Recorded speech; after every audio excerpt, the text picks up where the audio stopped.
Let me say good morning to our listeners, good morning to our viewers. Welcome to another edition of To The Point here on Classic Radio and GBN TV.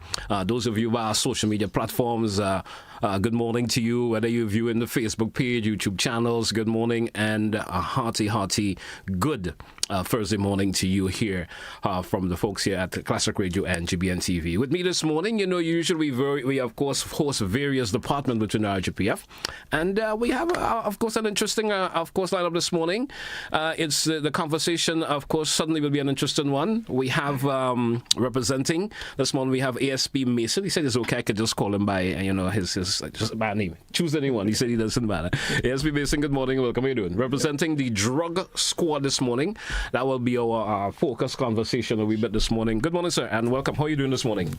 Good morning to you, and first I must thank you for allowing us to use your platform this morning, and good morning to the viewing and listening public. All right. Well, welcome once again. When I want us to the folks to get to know you a little bit. If you're okay, we're not going to spill the beans too much, as some folks would say. You said the name. My name is Terrence Mason. Mm-hmm. I am from Vincennes. Okay. I still live in Vincennes.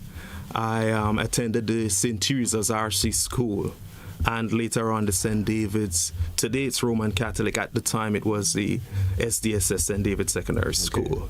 Okay. In 1993, I was enlisted in the Royal Grenadier Police Force. Right. So you're looking at some 32 years ago. Right. And thereafter rotation, I worked at the CID for some 10 years, then the Financial Intelligence Unit for another 10, moved back to CID, and 2 years ago was posted at the Drug Squad unit. Okay. Today I am the commander of the Drug Squad. Simple bio, and of course, but it still spills a lot. Yeah. All right, once again, welcome. So we're talking about the Drug Squad this morning. Tell me briefly, how would you describe the function of the Drug Squad? The Drug Squad function is simple. We have a mandate from the Commissioner of Police to enforce the Drug Act and the Firearm Act. So the Drug Act is Drug Avoidance and Prevention for the 2010 Act and the Firearm Act of 2024. So that is the mandate of the Drug Squad. All right. As simple as that. As simple as that. When someone hears the terminology drug, folks may look at it in various. It doesn't actually mean the common marijuana or something of the sort that folks that we see commonly used around. But when you say drug in particular, define that for me. Well, the law does not say drug because we have a lot of drugs. Yes. It is specific to a controlled drug. And under the Drug Act, a controlled drug is listed under 3 sections. So you have Part 1, Part 2, and Part 3. Part 1 deals with narcotics. Okay. And there is a list of narcotics. So you're looking at things like cannabis, and cocaine, heroin, the different opioids, that sort of thing. And Part 2 deals with psychotropic substances. So these are substances that can be prescribed, but are controlled. But could be abused. All right. Part 3 could have any substance that is listed by the minister. And for the purpose of that act, the minister is the Minister of Health. Okay. And this section is mainly used when you identify a new substance that is being abused, but it's not listed under the previous 2 sections, so that one can be enforced. All right. Let's talk a wee bit of the prevalent drugs that the Drug Squad per se come into contact with in Grenada from time to time. The 2 most prevalent drugs, well, I shouldn't even say 2. I can single out cannabis in terms of its use.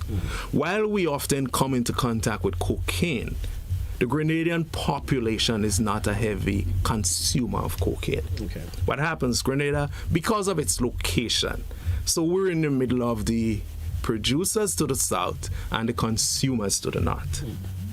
So Grenada is mainly used as a transshipment point for cocaine, but we're not heavy users of cocaine. And in terms of value, the seizures are like a 50-50. Obviously, cocaine carries a higher value. So while we seize in weight a lot more marijuana, but in terms of value, we have cocaine and marijuana at a similar amount. Okay, so those are the more two prevalent ones that you come in contact with yes, in the Grenadian economy per se. Let's talk a wee bit about the concerns that the squad do have, excuse me, in terms of these drugs that we see that are imported or come across in the island. What are some of the concerns that concerns you a whole lot, especially being in charge of the drug squad? Well, policing an island like Grenada, we're a tri-island state, and we have more water space than land, and the facilities to police our borders are extremely porous. None of the drugs that I just mentioned, while we grow cannabis, not at that magnitude, and most of the cannabis consumed are not grown in Grenada, so it's coming in. So it's a cocaine. And while we talk about firearms, same thing, we don't manufacture firearms here, so we know it's coming in. Protecting our borders is the biggest challenge for the drug squad.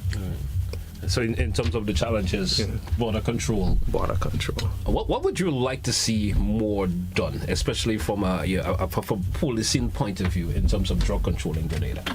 You talk about the importation in terms of controlling from that angle. What more would you like to see done in terms of, from your perspective? People like you creating a platform where we can sensitize the public on the effects of using drugs. And I guess this morning is a start. So I would like to see that being done. And the cooperation of the general public as it relates to information. Because we have a population of 110,000. And everybody knows everybody, so to speak. In your community, you would know where the drugs is coming from. Call the police, call the drug squad. You have the assurance that the information you give would be treated with the strictest of confidentiality. We were chatting before we went on air, and as I told you, I, as the head of drug squad, is polygraphed every single year, just to ensure that the integrity of that office is maintained. So you can feel free to contact us, let us know what you're seeing, and we'll deal with it that way.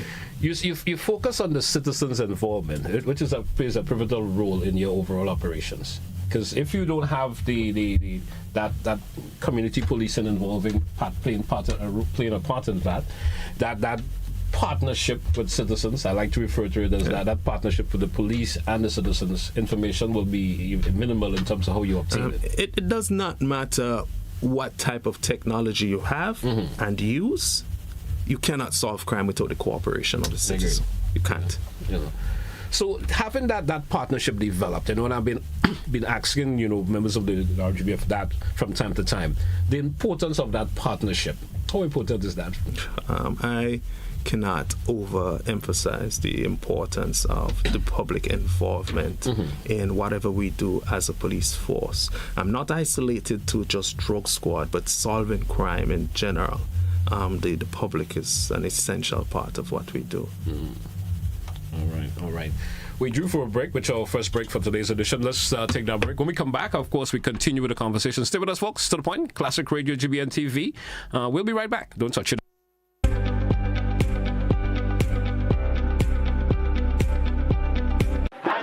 Camahorn Boat, a powerful multimedia production, presented at Carafesta 15, written and directed by Chris DeRiggs. One big performance, only at the Grenada Trade Center, on Saturday, 7th March at 7 p.m. The Camahorn Boat is the ship of state, Grenada, sailing to its destiny. The Camahorn Boat is a call for unity, an exciting story about patriotism, played out by Grenada's best acting talents, featuring Samuel Ogilvie, Robert White, Debbie Gilchrist, Bianchi Toussaint, Dillian Walters, and others. Come out and join us in celebrating our Grenadianness on Saturday, 7th March, 7 p.m. at the Grenada Trade Center. Admission almost free. Advance tickets are $50, $65 at the door. Your ticket outlets: Giddens Pharmacy Grand Anse, Art and Soul Bookstore, Spiceline Mall, Mitchell's Pharmacy Grand Anse, 3B's Shoe Store, downtown St. George, and other places. Bring out the entire family and enjoy a wonderful evening of Grenadian theater on 7th March at Grenada Trade Center, 7 p.m.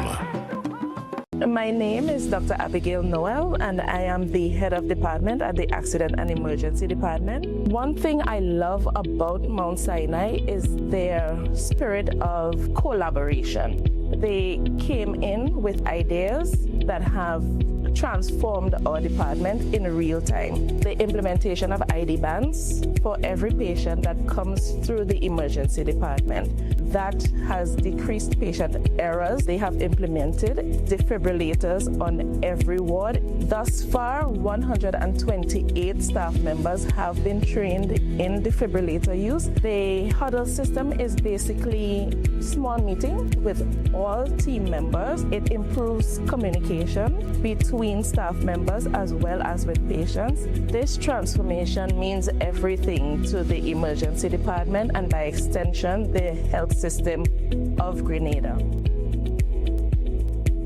Athletics lovers, it's that time of the year again for the much anticipated Arisa National Athletics Championship, where champions rise. Prepare for 2 exhilarating days of speed, strength, and national pride. Join us at the Kirani James Athletics Stadium for the season's most anticipated event, Saturday, 28th February to Sunday, 1st March 2026. Watch as Grenada's finest athletes compete for glory in track and field. Experience record-breaking feats, thrilling finishes, and unforgettable moments. Admission, adults $20, children under 12, $10. Bring your flags and energy. Celebrate athletics at its peak. Don't miss it. Be part of the action as athletes vie for qualification for the 2026 Carifta Team Arisa National Athletics Championship, Saturday, 28th February to Sunday, 1st March 2026.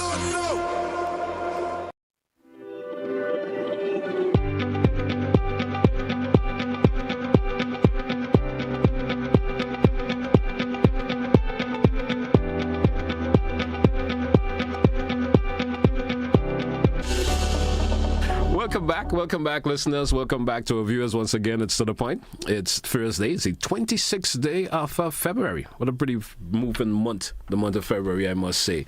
SP Mason, welcome back once again as we continue our conversation this morning. You know, from time to time, citizens will roll the impression, the authority that comes with folks being part of the drug squad, that legislative authority. Speak to me in reference to that. Well, first I must clear this up.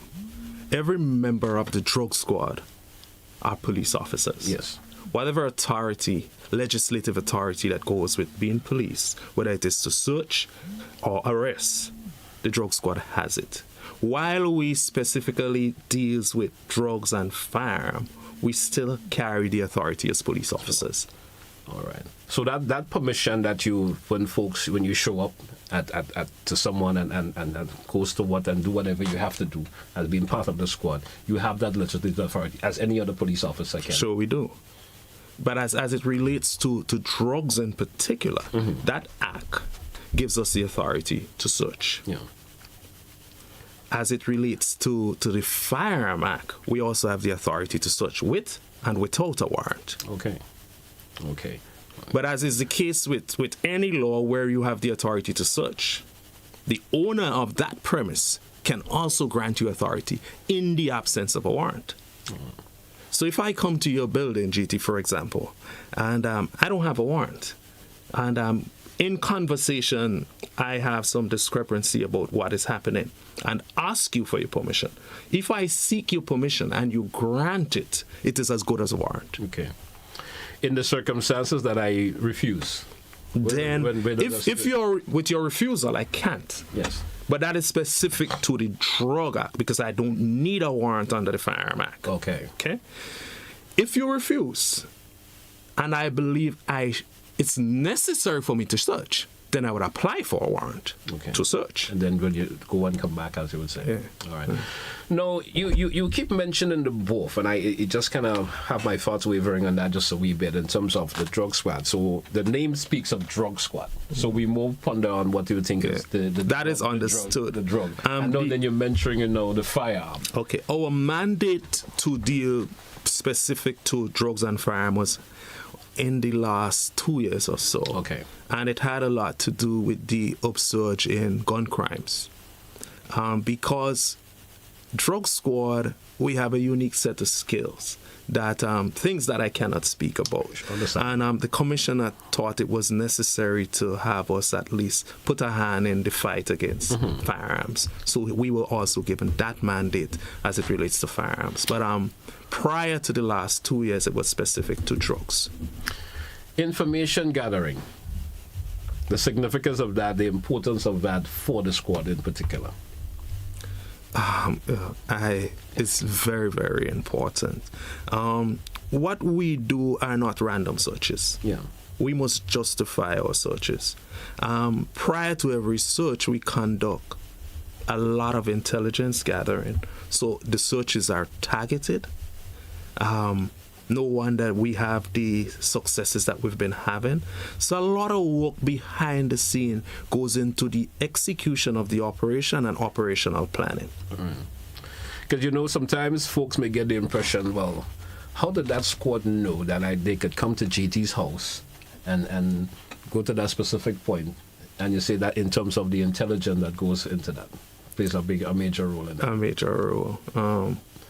Obviously, we can't speak about. I understand. I understand the importance of confidentiality. The fact that we know goes a lot in terms of the work that we do. Yeah. So what you see is just a fraction of it's the not work. just like where random guesses are just think or intuition or something doesn't really play a major no, role. and if we were doing that, then we would be wrong, because you cannot just wake up in the morning and say, I'm going to search this person or that person today. You just can't do that. Because you have that feeling. No, we don't function like that. Let's focus a wee bit on the success rates. We've been hearing a lot about the success rate of the drug squad and other departments within the RGPF. Talk to me in reference to the successes, especially 2025. If we do a bit of a review of it, we still in the early part of 2025. The drug squad was able to seize drugs with a street value of $53 million. 2025. Yeah, and also the police force on a whole last year seized some 50 plus firearms, 14 of which was seized by the drug squad. How do you rate those successes? How do I rate them? Yeah. While the successes sound a lot, but it's worrying. Okay. Because every time you get a firearm or drugs off the street, it means it is in the country. Yeah. So worrying is what I would have to say about these successes. I would wish that there would be a day when we would get up and can't find any intel or information that leads us to the presence of illegal firearms in the country. But that is not the case. So obviously it's worrying. And you and I have to live in that community and this environment and so on. I mean, thinking about it, then we may have a disbandment of the squad if you wake up one morning and there's nothing to do, right? Well, but the thing is, but that is what we're trying to achieve. So if it gets to that point, it does not mean I'll be disappointed, because we would have achieved our goal. Yes. No, with all the successes, there still comes challenges, I would assume. Oh yeah, sure. Talk to me in relation to that. Challenges.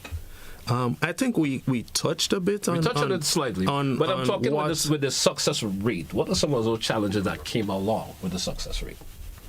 Well, public cooperation is one. There's that general pushback. A lot of people see the police as the enemy. And what we do is try to protect every single citizen from harm, from exposure to drugs. And a lot of times you don't see it that way until you become the victim of maybe a shooting, or your child is now using drug, and then you look for the first police you can see, and this boy is using drug. But you had an opportunity to rid the community from it and didn't take it. And then when you realize it gets to your child, it becomes personal now. And that is one of our biggest challenge, but certainly not the biggest challenge. As I told you before, the fact that we are so porous in our borders, and drug squad is 32 people strong. Okay. And you're asking... It's not really a big unit. It's not a big unit, and we're police in Grenada, Carrick, and Petit Matmeek. What I can say, though, our success has not been limited to the operation of Drug Squad alone. It would have been impossible for us to do this alone.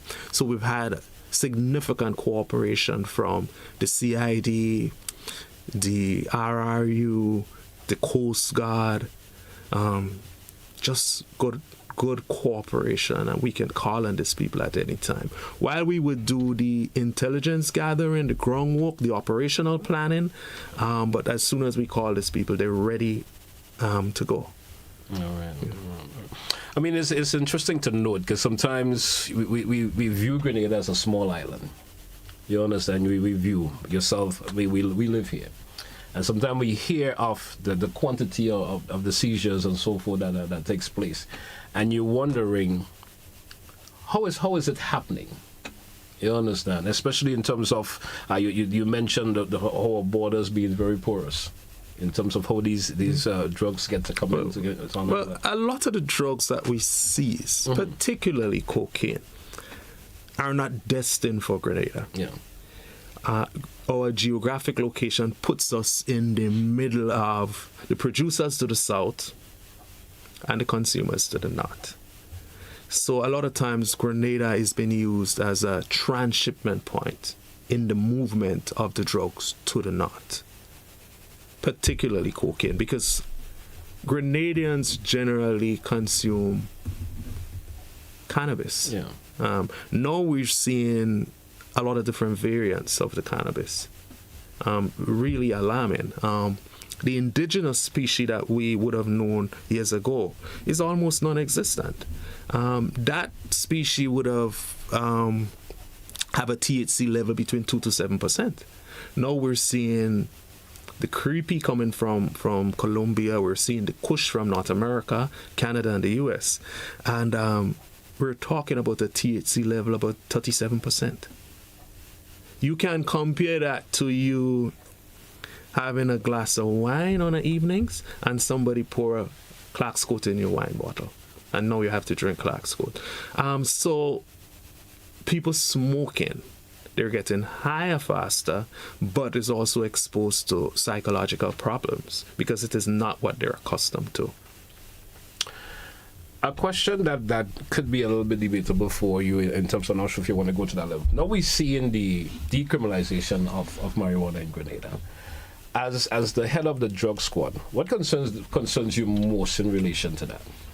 In terms of the decriminalization, the option where folks may have the impression, now, well, I may no longer be deemed or seen as a criminal by having the smaller quantities and so forth. What's most concerning you in relation to that?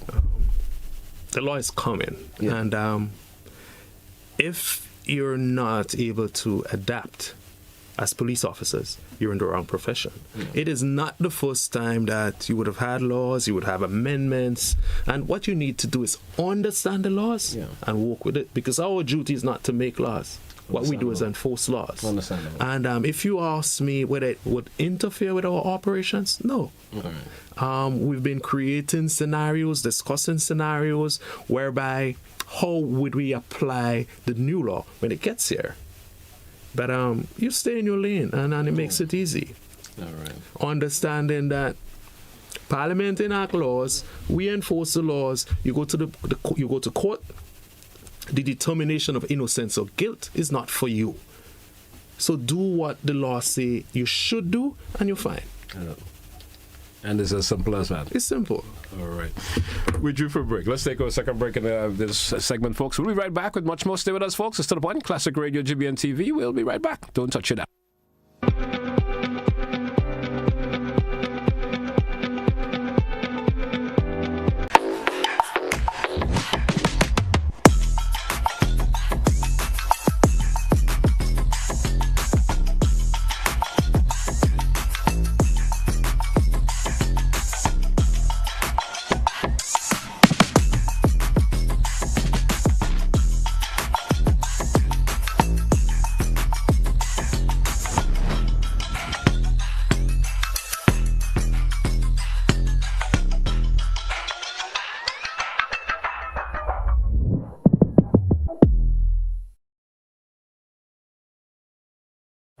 A trip to Grenada from April 4th to the 6th, 2026. A decision you'll never regret.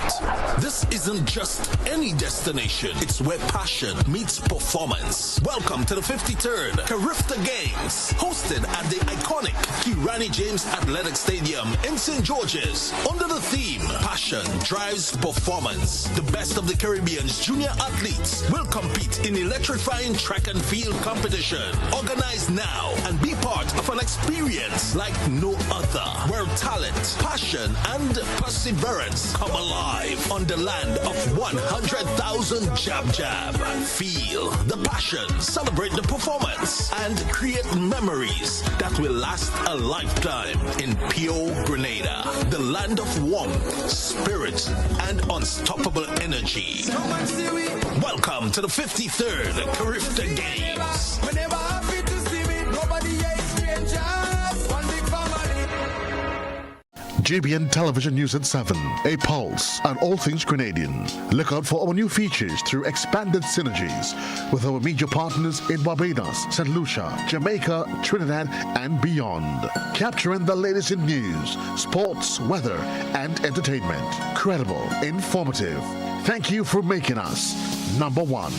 News at 7, live, Monday to Friday on GBN Television, Channel 7 and 11, K105.5 and 105.9, Hot 98.5 and 98.7, GBN Television Facebook page and YouTube channel, and www.gbn.gd. GBN, with you anywhere and everywhere.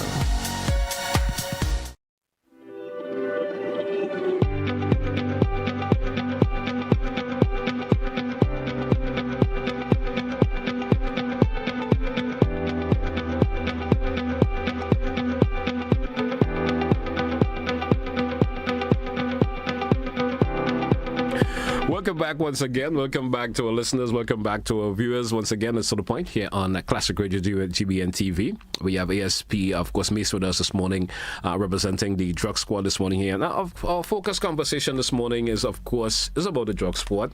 And, of course, our conversation is more of an open nature this morning. You know, of course, we're not really singling out anything in particular, but focusing a whole lot on drugs.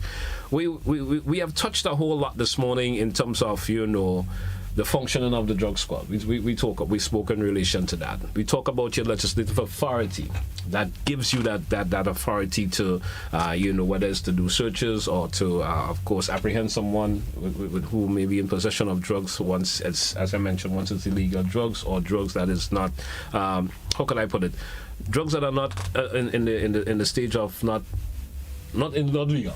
In a simple way of saying it. Controlled drugs. Or controlled drug. That's the proper way of saying it. You spoke of the reviews of 2025, the successes. You spoke a whole lot about the challenges. We talk about how citizens are to function, or the function of citizens in terms of, you know, in their relationship with the police and the drug squad in particular. How information sharing is critical. We've been hopeful that Grenada could be an island where, you know, we're drug free. May not happen in our time, but we've been hopeful for that some way or the other, you know. So this information is critical. I know there are a lot of citizens out there who may have concerns in relation to this. You understand? Because I think we are basically touching just the border of this conversation this morning. We're not really going too deep. So I'll give of course, our listeners and viewers an option to calling this morning. If you do have a question or two, 435-2041, 435-2041. If you would like to, of course, ask ASP Mason a question or two as related to the drug squad, and maybe question along that line that you may have some concerns with, feel free to do so. I still would want to ask you, SP Mason, while we are waiting to our listeners and viewers who may want to ask you a question or two. Don't forget, folks, you have double options of calling in both the WhatsApp and the direct line. If a citizen in particular is concerned about drug-related activity within their community, how do they contact the drug squad, or do they go directly to a regular, you know, police station, or call the 911 or whatever? Is there in particular, especially if they have information relation? Well, there's probably drugs at a particular quantity level in a particular location, and they want to, you know, give information relation to, contact information relation to that.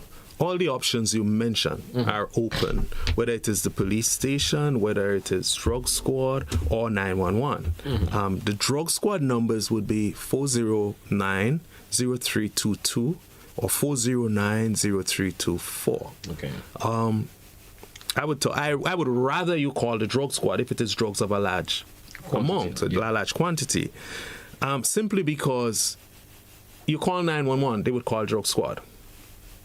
Yes. That time, you're looking at a minute or two, reaction time. If you call the drug squad directly, then it means a second person doesn't have to call the drug squad. Okay.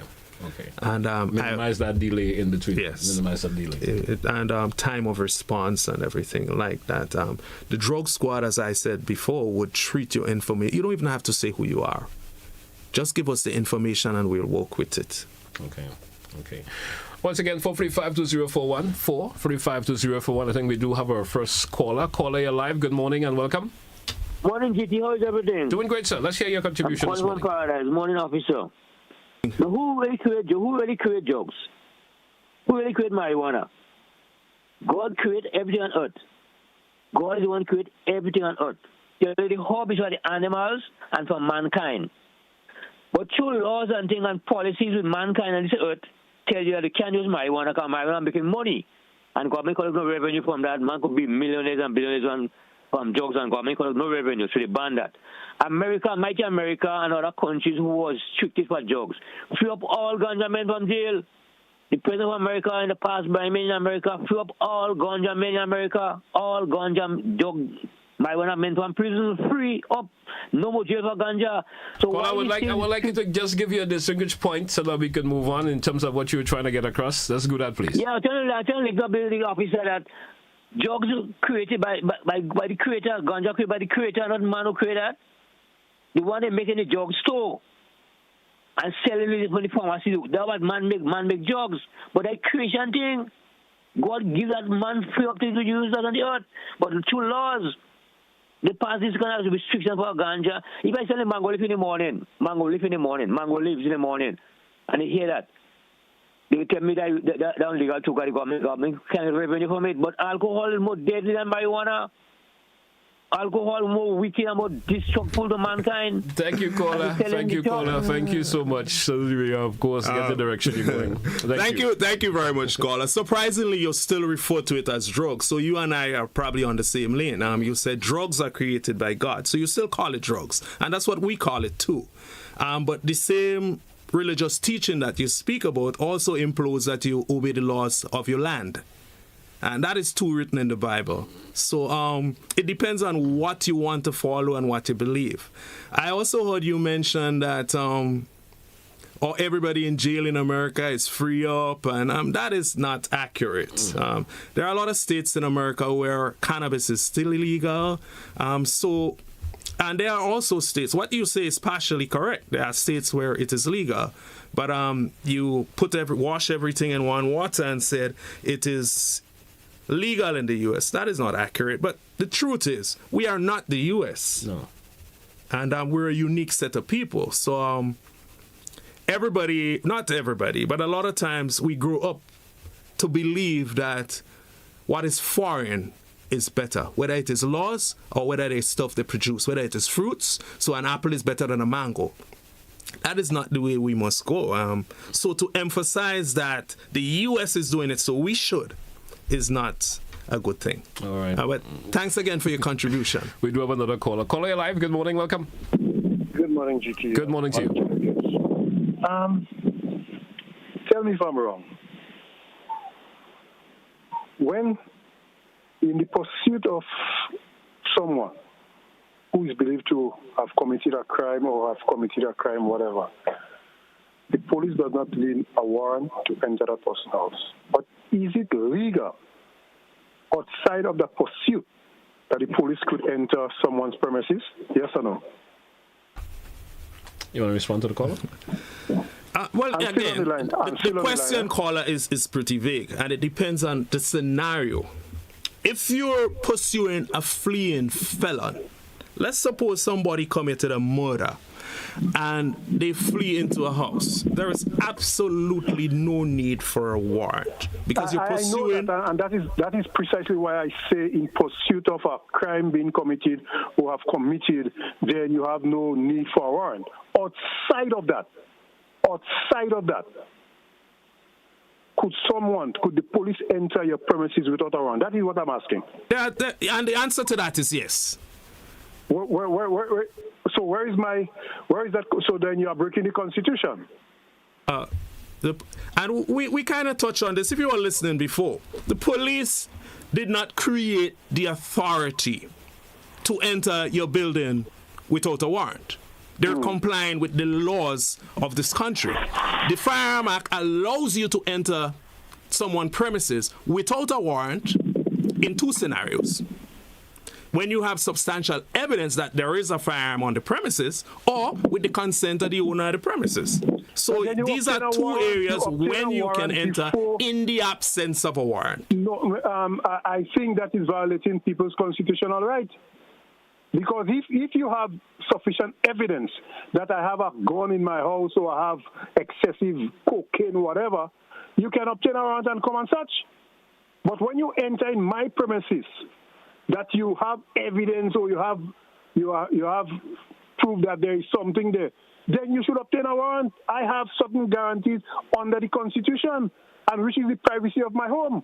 But if the police feels that I have something there that they need to come and search for, then they should obtain a warrant.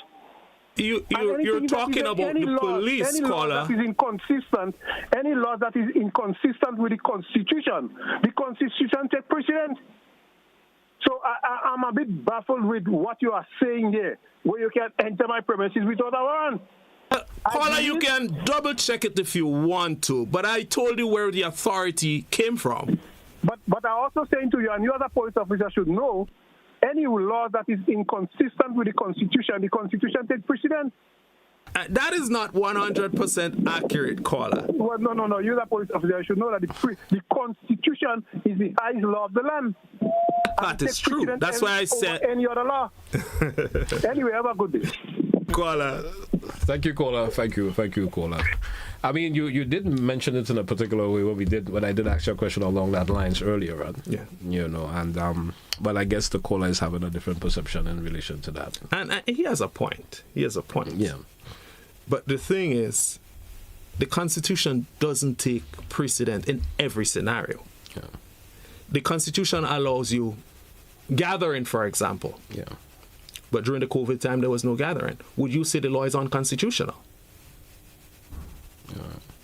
So there are a lot of scenarios where what the caller is saying cannot apply. Okay. So it leads to interpretation. Exactly. It leads to interpretation. We do have another caller. Caller, you live. Good morning. Welcome. Good morning. Good morning to you, sir. And good morning to your guests. Go right ahead, please. And Inspector ASP Mason, your old schoolmaster and scoutmaster from Vincent. Congratulations to you too.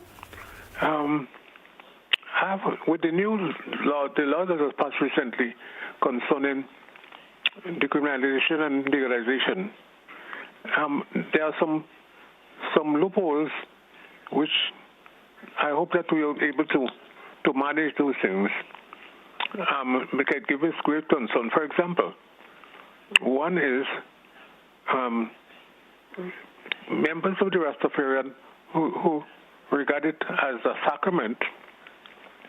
They could use the drug in the temple, as they call it, temple. Those words, sacrament and temple, give me some kind of concern. But you know what my religion is, and that suppose they have to be at least 100 yards away from a school, a learning institution. But suppose there is a school and they bought a piece of property and they build a temple less than 100 yards from that institution. What happens there? Take, for example, in our case in Vincent's there, where the proximity of the school and the church. suppose it was a Rastafarian temple.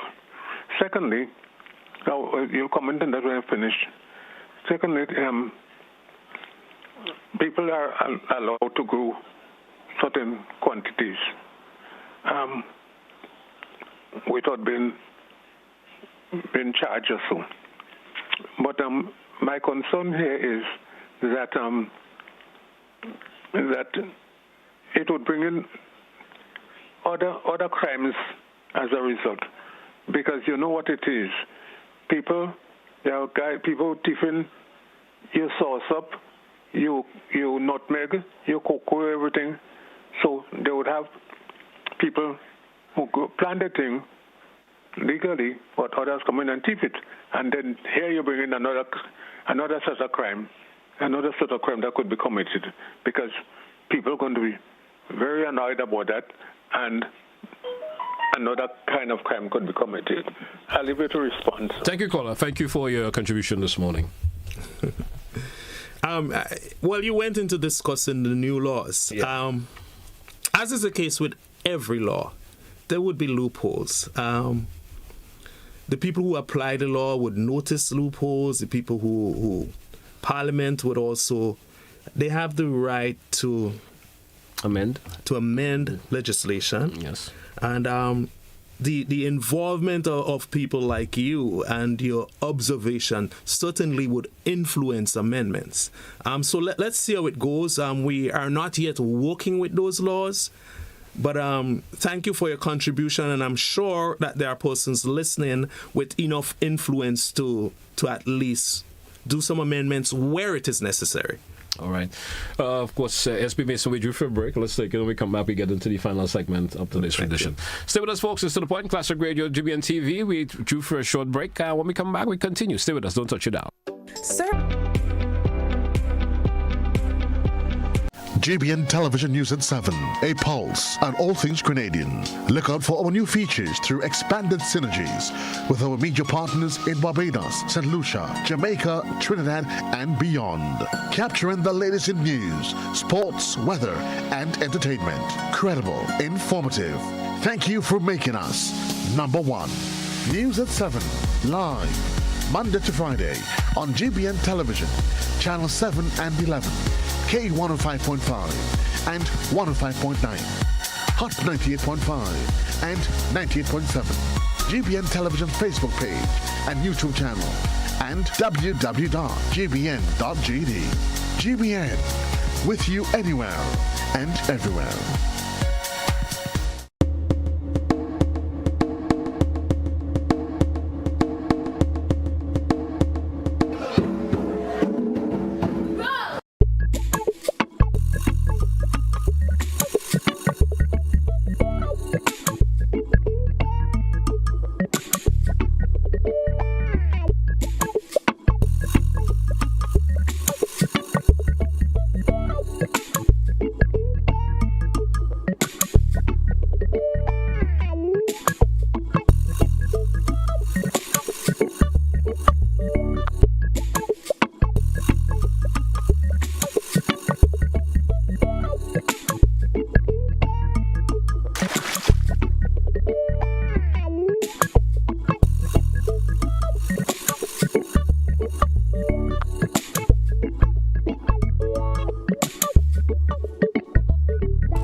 Looking to take your business to new heights?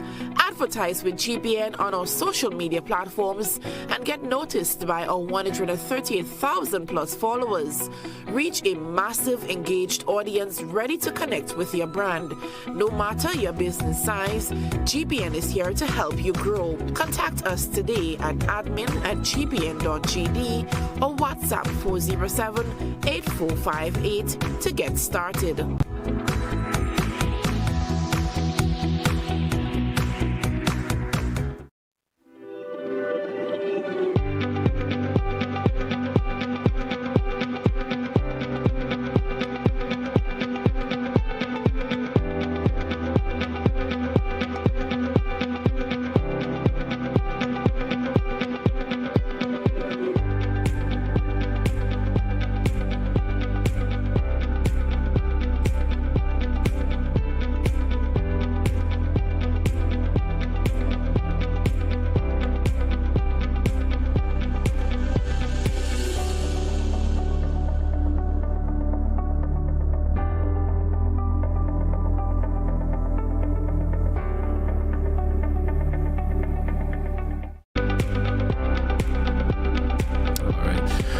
Welcome back to our listeners. Welcome back to our viewers. Once again, the lines are open 435-2041, 435-2041. If you do have a question or two that you may like to ask, I beg of you, as usual, as I would say, be brief in terms of course, your contribution this morning. We do have another caller. SP Mason, welcome back once again. Caller, you're live. Good morning. Welcome. Sorry, I have to call back again. I just want to say a little thing out of the shot. How the gentleman said that if he comes to my house and I refuse, he can go and get a warrant. And I wonder why he's saying that. The only time that your rights under the Constitution can be waived is in a case of emergency, when the state declares a state of emergency for whatever reason. Outside of that state of emergency, all your rights are guaranteed. And so I'm listening to the gentleman as a senior police officer. So some of the utterances you make have me wondering. Trust me. The law, the authoritative law of the land is the Constitution, the highest one. All other laws underneath that are made by the Parliament is subservient to that. They would not take precedence over the Constitution. So that is a guide. So I am saying, if you have any cause to enter my premises outside of a state of emergency, you need to walk with a warrant. I mean, and that is clear. So if the law that you know working with is not inconsistent with the Constitution, then some alteration has to be made to it. That is what I'm saying. Thank you. Thank you, caller. Thank you so much. Any response? I understand what the caller is saying. All right. I would ask him, is obscene language a crime in Grenada? It has been a crime since you and I were children. It still remains that. The Constitution also says you have freedom of expression. Does it contradict the Constitution? So there are several laws in Grenada that you might say that has been argued at the highest level, the same argument that he's making. So you have legal precedence for what I am saying, and he can check the law as it relates to firearm, specific to firearm, and see if you need a warrant to enter a premise. And I think that was the basis on which you were speaking. Exactly. That was the basis on which you were speaking. We do have another caller. Caller, you're live. Good morning. Welcome. Good morning, Jay. Good morning to you. Now, see, you guessed it that earlier on that a caller called and said marijuana is illegal in the States, and he said only in certain states. Caller, a wee bit, you sound a wee bit low. I'm not sure if you can adjust that, your levels, please, or speak up a bit more. Okay, Jay, okay, I'm right. Now, Grenada is a different place when it comes to the States, it's true. And I grew up with guys that I know from small to big man now. And when I see what drugs have done to my friends in it, and they were really smart guys growing up. I want to see what marijuana have done to their life. For the life of me, I can't understand why are we going on this road. Because we know that these drugs are going to mess up people's lives.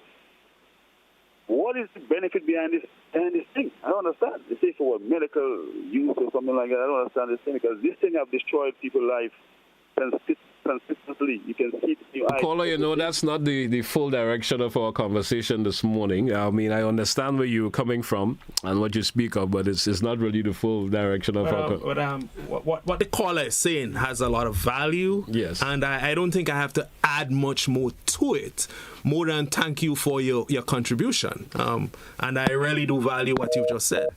Because it's not like you grew up in one community and in other communities in Grenada, we observe anything different. Yeah. So thanks a lot for your contribution, caller.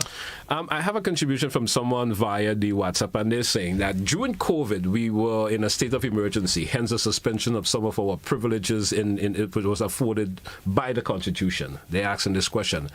And they're saying, I think the officer need to give another example where the law supersedes the Constitution. So they await your answer. Well, subsequent to that contribution from that caller, I gave an example of obscene language and freedom of expression. So that I already did. Yeah.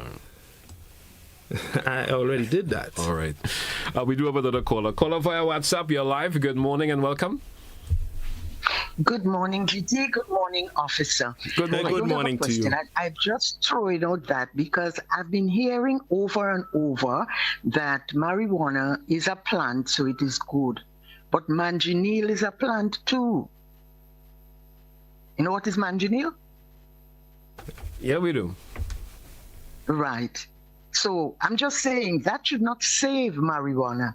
Everybody, a lot of people keep saying marijuana is a plant, is a herb from God. A lot of herbs on the earth are poisonous. Thank you. Bye-bye. Thank you, caller. Thank you for your contribution. Thank you so much. We do have just around 4 minutes or so left on today's edition. Let's take another caller. Caller via WhatsApp. You're live. Good morning and welcome. Yes, good morning to the officer and your host. Good morning. Good morning to you. Yes, no, the law as it thing talks about people have to go for plants or so forth. But my question is, who will monitor whether a person go 4 or more? Who will do that?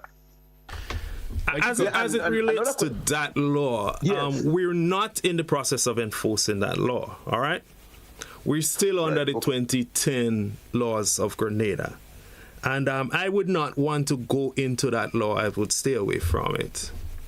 Right. When the time comes, I assure you that we would be ready. We're preparing.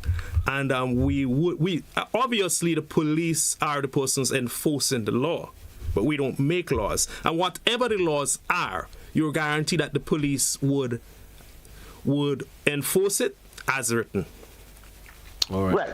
Yes. And you know, one of the things that there was a caller that talked about the constitutions is the supreme law of the land. We all know that. But once a law is passed and it's not been challenged, then it remains the law. If you have to change, if a law has to be struck down, you have to go to a court. So once the law is passed, whether you perceive that is illegal or not, it wouldn't be keeping in the constitution. It has to be challenged. And there's a process. You have to go to the court, and the court has to be declared that the law is null and void before it can be struck down. And then it's no longer a law. But once it is passed and is accepted in Parliament and it's passed, then it remains the law. And you cannot understand that. The Constitution is the supreme law. All laws are supposed to be made in keeping with the Constitution. But however, there are times when the law remains and nobody challenges it, and it remains the law. That's as simple as possible. Good. Thank you. Thank you, caller. Thank you. Appreciate your call. We do have another caller, which may be our final caller for the morning. Caller, you're live. Good morning. Welcome. Hi. Hello. Good morning. Good morning to you. I am quite disturbed at the moment. Right. I just had a call from a friend. I think it's to do with the law about women and the law against abuse towards women in terms of threatening language. I just had a call from a friend, a very serious call, concerning a lady friend of his who'd been threatened by an ex-lover with language that he's going to kill her and is stalking her. What is the law concerning that? How do you protect a woman who's in that situation? Well, I mean, we're not here to discuss this, but I'll tell you, the laws as it relates to that, a complaint should be made to the police. The police cannot respond if they do not have the information. But threatening language remains a crime. Threats of death remains a crime in our jurisdiction. So once that complaint gets to the police, obviously they would respond and deal with it urgently. All right.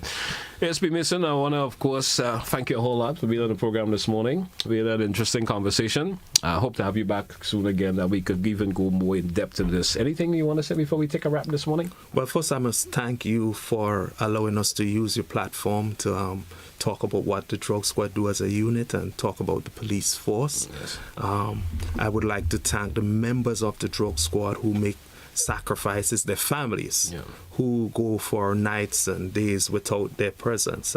They make a great sacrifice, not just the Drug Squad people, but their immediate families. And I would also like to thank the general public for the information they've been given and encourage them to continue to do so. Without you, we cannot have the successes that we've been having. So you are a great influence on the results that you saw for last year and what we've started in this year. Thank you so much, everybody. All right. And I want to thank you also for popping by and sharing information. And I certainly wish the drug squad, as we like to refer to it as, to, of course, continue with the success, certainly of making Grenada a better island as we continue to be. Thank you so much. Thank you for having me. Hey, folks, that's how we're going to wrap today's edition of To The Point. I want to thank everyone who contributed towards today's program. Thank you so much. Joining again for another edition. That's how we say goodbye.